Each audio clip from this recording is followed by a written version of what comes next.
2020 கோடி மத்திய அரசு வந்து அந்த கல்வி சம்பந்தப்பட்ட நிதியில தரலன்னு சசிகாந்த் எம்பி தனி தொகுதி எம்பி உண்ணாவிரதம் இருக்கிறார்.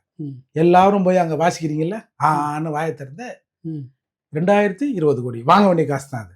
சரி வாங்க, அது வயலேஷன் ஆஃப் கான்ட்ராக்ட்ல அவங்க தராம இருக்கிறாங்க, அதுக்கு போராடுங்க, பார்லிமெண்ட்ல பேசுங்க வாங்க. ஆனா ஏன் காசு 7833 கோடி ரூபாய் திருப்பி அனுப்பப்பட்டது வாயில என்னையா வச்சிருந்தீங்க நான் கேட்க கூடாதா? நாங்க மட்டும்தான் கேட்கணுமா?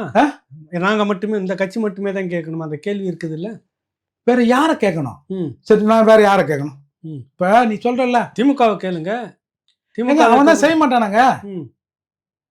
ஏங்க என் பிள்ளையே எனக்கு கஞ்சி ஊத்துன்னு நான் கேட்க மாட்டேன்னா பக்கத்து வீட்டு பிள்ளை எப்பா என்னப்பா நீ நல்லா தின்ற கொஞ்சம் கொடுக்கூடாதான்னு கேட்பனா? அது எப்படி சரியா இருக்குமா? எங்க பேரை வச்சுதானே உன் பிழைப்பு ஓடுது. திருமாவளவன் என்பவர் ஆரம்பத்துல மாணவரணி திமுகவில் இருந்தவர், அப்படியே இருந்தானே இன்னைக்கு என்னன்னு ஆயிருப்பாரு? இதுதான் ஆயிருப்பார், சட்டமன்ற உறுப்பினர், நாடாளுமன்ற உறுப்பினர். ஓ, திமுகவில் இருக்கிற எல்லா எஸ்சிக்களும் இன்னைக்கு வந்து சட்டமன்ற உறுப்பினர் ஆயிடுறாங்களா? சொல்லுங்க. 44 பேர்ல இருக்கக்கூடிய தனி தொகுதியில் அதுலயும் இருக்கு. அப்ப வெறும் 44 பேர் இல்ல ஒரு 25 பேர் திமுக எம்எல்ஏன்னு வச்சுங்க, வெறும் 25 பேர் தான் அங்க இருக்கிறாங்களா? சொல்லுங்க. அப்போ என்ன மிஞ்சி மிஞ்சி பண்ண ஒரு ஒன்றிய செயலாளர் ஆயிருப்பேன்.